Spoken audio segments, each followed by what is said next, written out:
everyone, it's Stuff's Animals. Hopefully you can hear me over the boys waking in the background. But today I'm doing the Q&A. So without further ado, let's get right into it. So the first question is, how do you keep all of your different animals together? And what are some of the unique challenges to that? That is a very good question. Definitely for sure the challenges would be space and money.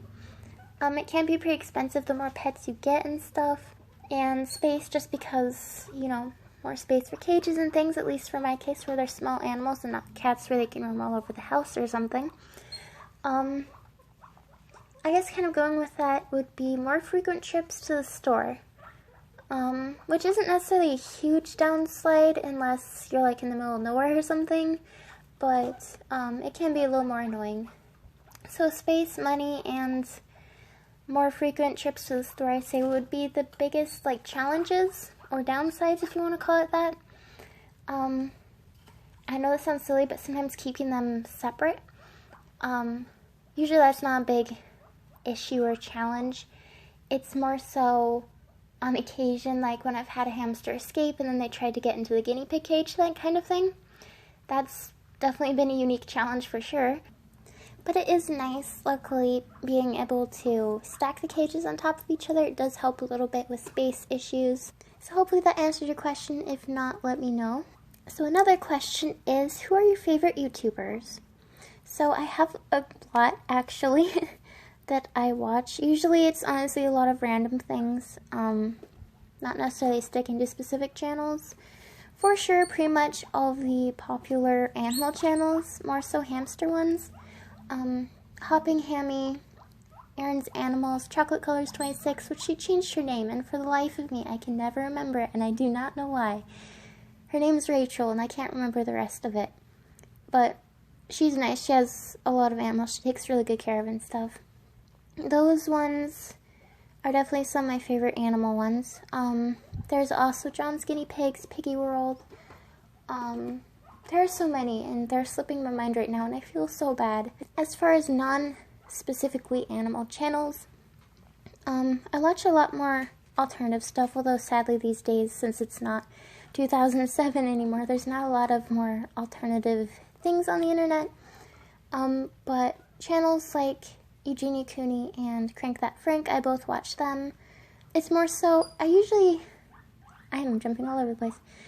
More so, I usually use YouTube for more of listening to music and stuff. I don't have a lot of free time usually for just sitting down and watching things. Also, the second part to that question from this person is, what inspired you to create your YouTube channel? And honestly, kind of, these two comments go together really well, because honestly, what inspired me to make this channel, more specifically a pet channel, was Hopping Hammy and all those other pet YouTubers. They definitely inspired me. I thought it was really cool, the DIY cages they would do and their setups and things. The way Hopping Hammy would use like colored bedding to like mimic like a lake area and stuff. I thought it was really cool. And I wanted to be able to do things like that. You know, show off maybe cute designs on Movie's cages or DIY stuff, recipes, things like that. So that's kind of what got me into it. I've kind of been wanting to make a YouTube channel for a while. Back when I first was starting, I just didn't know like what exactly. When I was a kid with my brother, I would always make random silly videos or like movies with like Legos and stuff all the time, and it was really fun. And I liked filming that kind of stuff. So I kind of wanted to do YouTube because you get to film things and have fun, and I was like, that'd be really, really cool to do. I just didn't know what exactly, but then I had started watching these animal YouTubers, and I was like, I want to do that. So that would be what inspired me. And the last question we have is, what are some of your favorite moments with your piggies? There are so many, honestly, I couldn't even tell you them all. This would be like so many hours long if I could tell you all of them. There are a lot of favorite moments with the guinea pigs. For sure, one of the moments was getting Piglet his little brother, but just getting to see how much they loved each other and how well they got along. Piglet kind of took on, yeah, like a brotherly role, but also almost like a fatherly role. and he would like groom him and make sure he was okay and run to his side whenever he'd weak and stuff, and it was the cutest thing. They'd always snuggle and stuff. It was so adorable. That's definitely one of my favorites. Also, letting Piglet go outside for the first time back when we had a backyard. He enjoyed eating dandelions and stuff all the time. We never used pesticides or anything, so our backyard grass and weeds and stuff were safe to eat. So he enjoyed the flowers and stuff. That was definitely fun getting to sit in the sun with him. Just getting to see them play and popcorn and stuff. Really, any moment with them are favorites. But getting to see them play, and now with Jellybean, and I haven't fully introduced him yet, but Mr. Bumbles, his new cage mate, but they get along so well. They love playing with each other and running around, and it's the cutest thing.